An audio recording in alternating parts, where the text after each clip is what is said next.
so much happening.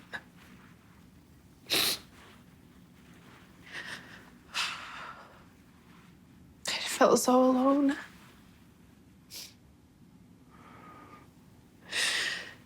I couldn't talk to you about that. You know, you wouldn't hear anything from me.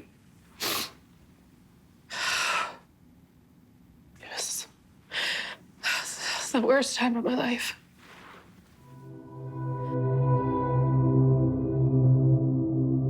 And how are you two as a couple? I think we're Good. okay. Yeah, we're okay. We just weren't on the best terms when I left. Yeah.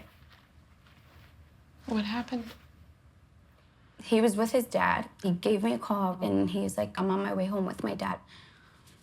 So I head home, and no one was home. So I thought that was weird. Maybe they went out to eat or something, which, again, I thought that was strange that he wouldn't even have called me to invite me or anything. So I went ahead and I ate by myself at home. And then he ends up coming home and he's like, where's my dad? And I was like, wait, you weren't with your dad? And he's like, no, I went. I went to take care of something with the car before I left. He kind of brushed it off. He was like, oh, I went to the mechanic. I knew that he had been drinking because I could smell it when he sat down next to me on the couch. He said what he said, oh, I went there to get my mom's tires rotated and, you know, I just stayed there to hang out, this and that. And I honestly didn't really believe it because why should I? It comes across like you're hiding something. I just feel like the lack of effort just really shows me how he feels about me, and it's not good. Mm-hmm.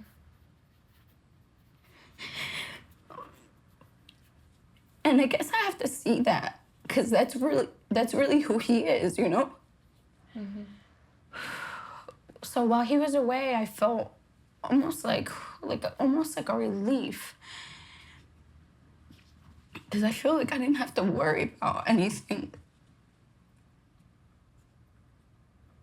Your face is saying a lot. What are you feeling when you're hearing Evelyn?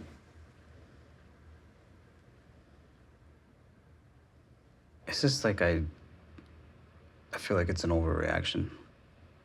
It's my buddy's shop. I went there. He was doing me a favor. They had beers in the fridge. He knew I wasn't gonna be here for my birthday. He just said, oh, you know, hang out for a little bit. It was nothing, but I get home, man, it's just immediate attitude. And then listening to her tell you, it's just oh, I don't know what he's doing. Why do you automatically assume that I'm doing something to you? She didn't call me, first of all. Mm-hmm. You know, she could have been like, hey, I didn't know where you were, or I didn't know what was going on. I had this plan, we were gonna do something for dinner. I didn't know what we were doing. There's no plan. And then I would have apologized. It's a miscommunication. Why didn't you each call? Why didn't you call and why didn't you call? I just wasn't thinking. I really didn't expect to be there as long as I was. But I'm just curious, why didn't you call? I just didn't. It was bad. Try to think about what was going on inside you. I didn't think I was gone for that long or that I needed to. Mm-hmm. What are you thinking, Evelyn? Why not call or text? I guess because I thought he would have been home, and then the fact that he wasn't and didn't say anything, and I thought that he was with his dad, I was like, okay, they either went out to eat and they didn't invite me, so I'm just gonna do my own thing. So and I'll let them kind of... But you started to go down a certain path of feeling insulted? Yeah, I guess, yeah. I'm sorry to interject, but you see, all these things, you could have just asked me. You could have just called.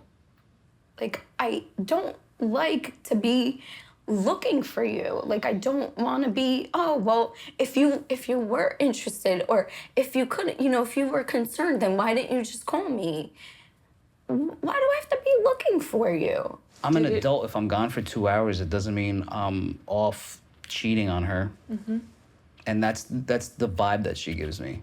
Like I'm being dishonest or deceitful. And it, frankly, it pushes me away. And it's not like, even though we've been doing this and like, I don't feel like anything's changing. I feel like things were getting better. Do you feel like you telling me and communicating with me, because I feel like we were doing well for a while, do you feel like that was not working for you? Was that difficult for you? Well, let's hear what Ellen has to say. I did not have a problem with it, but it's like the one time I don't, it's like the end of the world. But knowing that that's what's going to happen, I mean, we can all predict it already, that that's the dynamic. Why go there? You mean go down that route? Yeah. I don't know.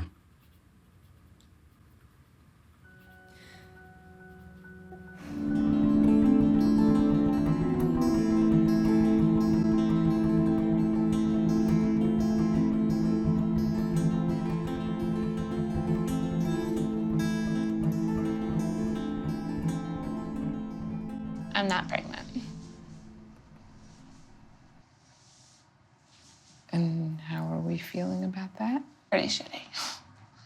There's a lot going on. I think we're both, like, pretty raw today.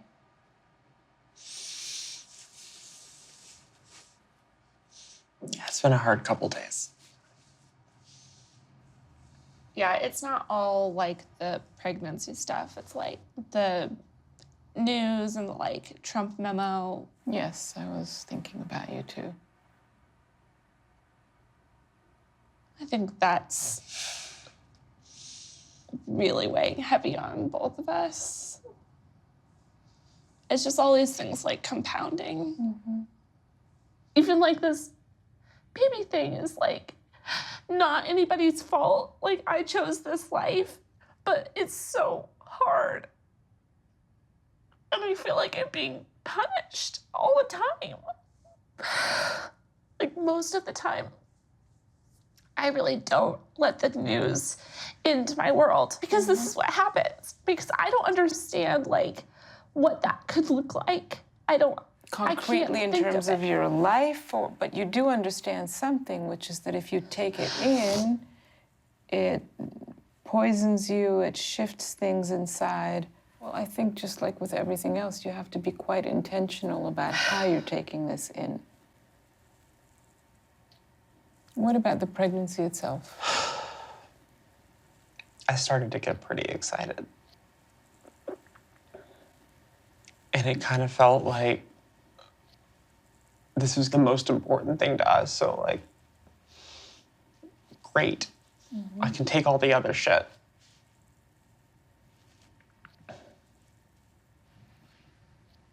We didn't even get to go take a test. Like, I got my period.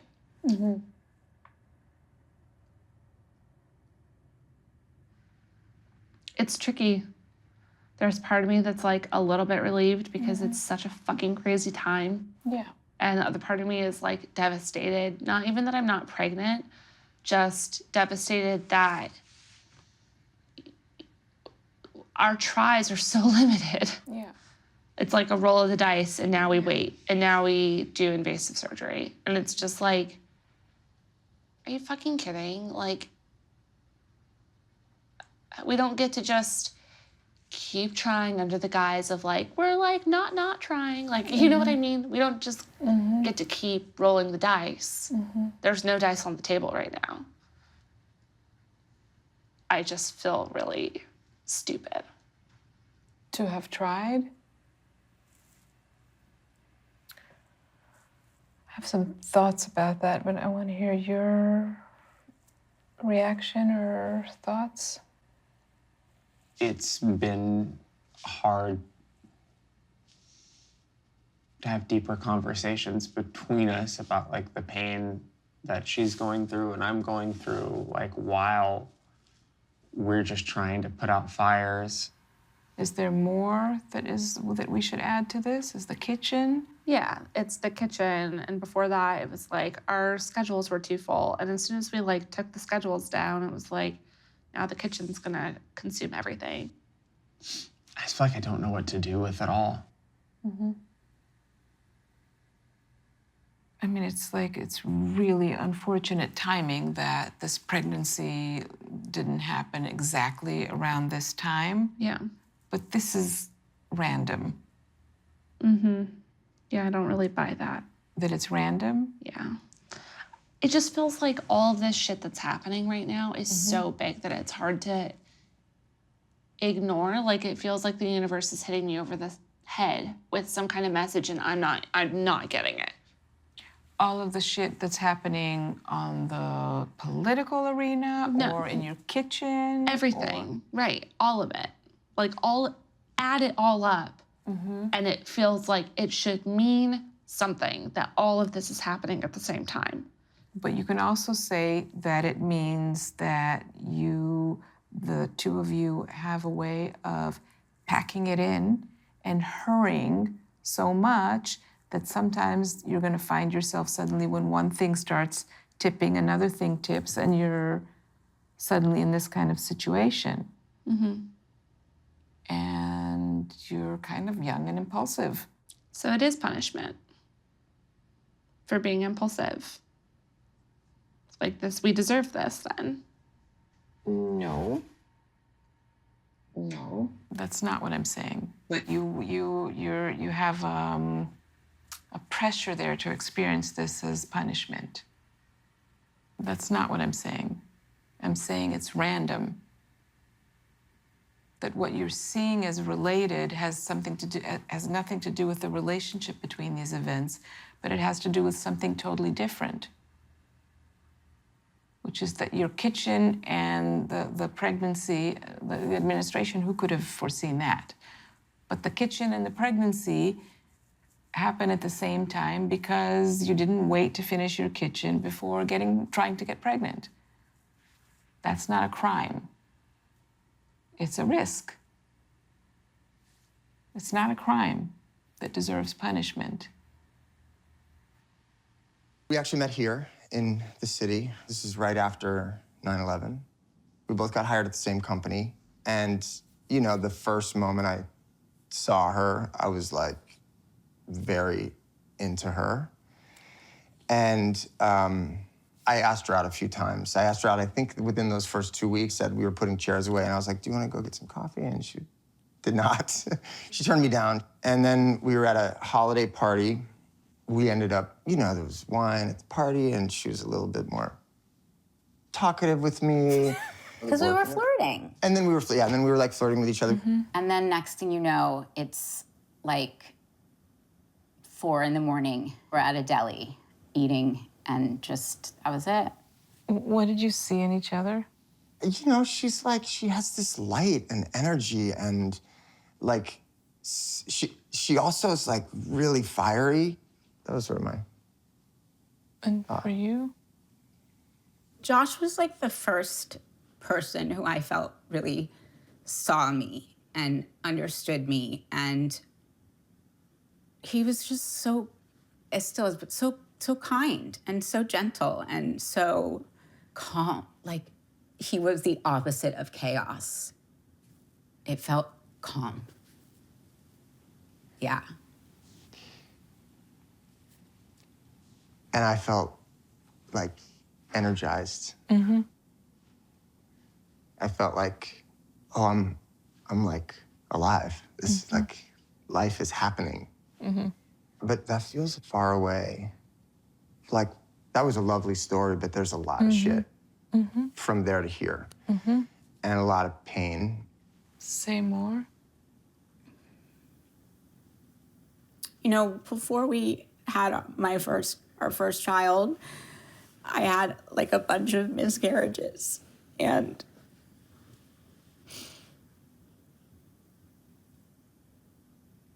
I think for me, that's kind of where it broke down. But yeah, that was... How did it go between the two of you, the miscarriage experience? For me, I felt very helpless, and it was the feelings that she was having were unattainable. For me, like I couldn't share in her suffering, and I can't believe that I wasn't there for her in that time. Where was I? Where was I? Maybe is a better way to say it. Where was I then? You couldn't experience sort of the level of loss that Molly was experiencing. So you were kind of left behind and you were left alone. Yeah. And then when I got pregnant with our third child, Josh met someone and they became very, very close.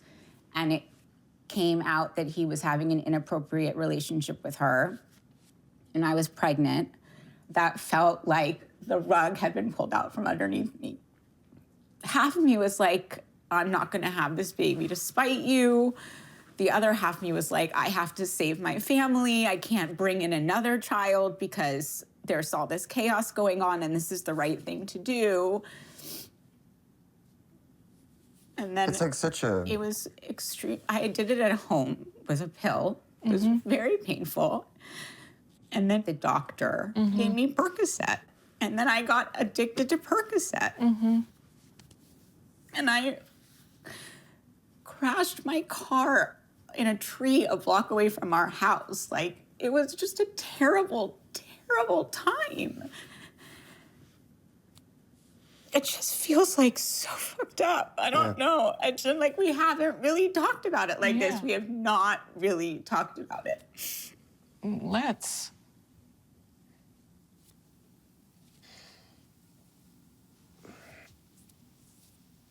Well, I was so angry at Josh because I then had to go through losing a child again. Which was devastating and still is. And I feel so like dead. Yeah.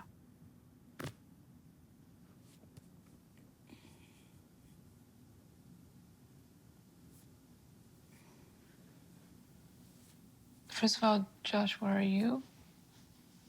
I can't even believe that happened in our life. Like I can't believe it happened. Choices that I made daily for at least a little while, directly led to a decision that we made to not have, this child. Like I can't wrap my brain around the fact that actually happened. Can I just understand the choice that created the outcome is the relationship is the cause of the abortion. Yeah. That's how it lives between the two of you. Yeah. And then I was like crying out for help, you know what I mean, with the Percocet and then seeking someone who would hold fucking space for me outside of our marriage, but knowing that wasn't right, but I just wanted someone to hold some space for me.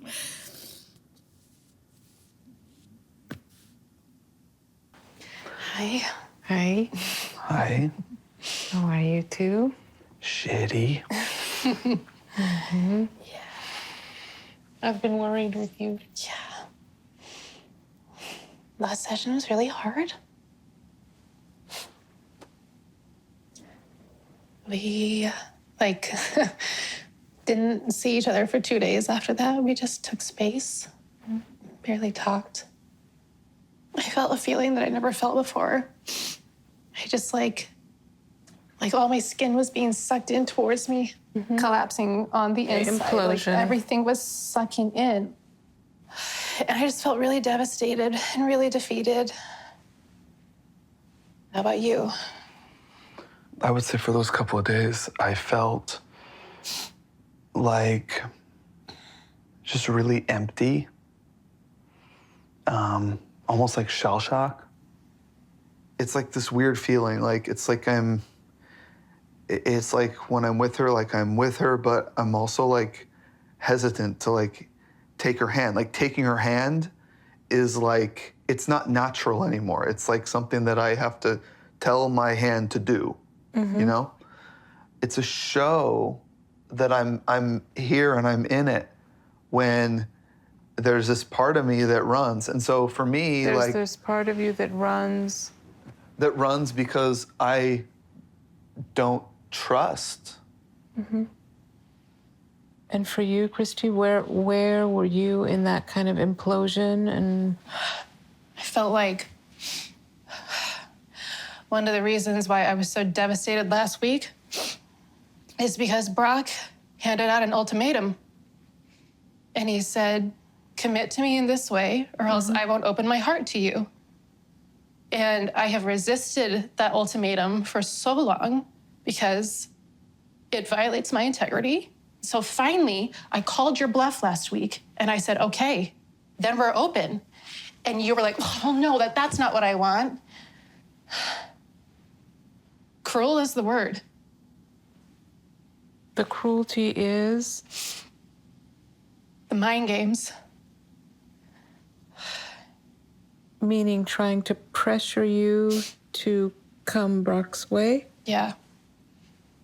I mean, the way I understand this kind of impasse that the two of you have worked your way into here is the two of you either blowing up your marriage because you need to do that, because you managed to somehow formulate your agenda so that it absolutely makes it impossible for the two of you to stay together, or you're just polarizing and saying, I don't need that, I need this, when in fact both of you need both.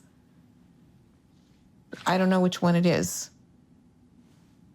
But I have watched you kind of bring it to the gradually bring it to the point of like either or.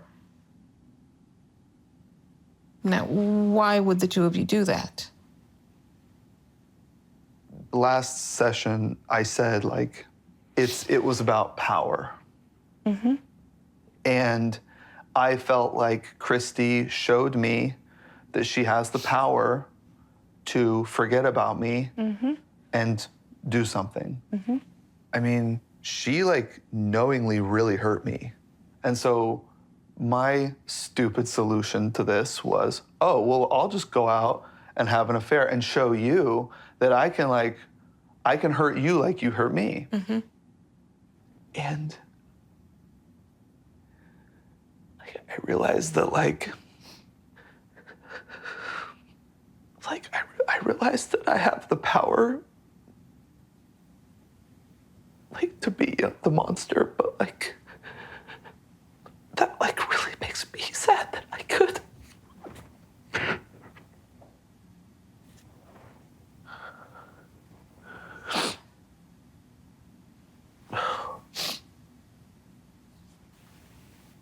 Where are you, Christy? Oh, there was so much happening.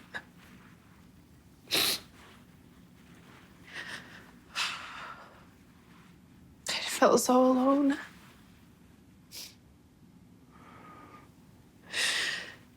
I couldn't talk to you about that. You know, he wouldn't hear anything from me.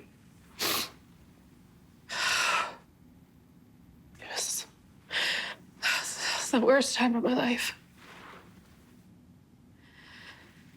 I'm just tired of hurting each other.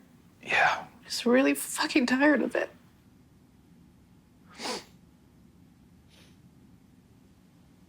Where does that leave the two of you? I mean, in my mind, that means you have to work it out. Yeah. I don't want pure fidelity. I don't want you to swear loyalty to me. It's about when I say this is the worst thing, don't do it. So what would you say to Brock on his question? Will you promise me not to hurt me in that way again? Well, as long as my phone is here, I wrote something. I want to hear it. I wrote this last week, after those hard couple of days.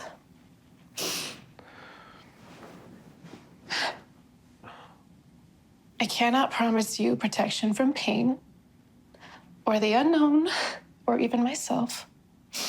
I am unknown unto myself, and untold pain has a way of waiting for everyone in spite of promises. I cannot commit to your freedom from suffering, but I can commit to your care. I will not rid our love of fear. In fact, I guarantee a love that is fearsome. And when you tremble, I will squeeze your hand, and you will feel my pulse against your palm. And if I rupture something between us, I will do the slow work of mending every minute, every day. Brock, I love you. You will be part of my soul forever. That is the one thing I can promise without any reservation.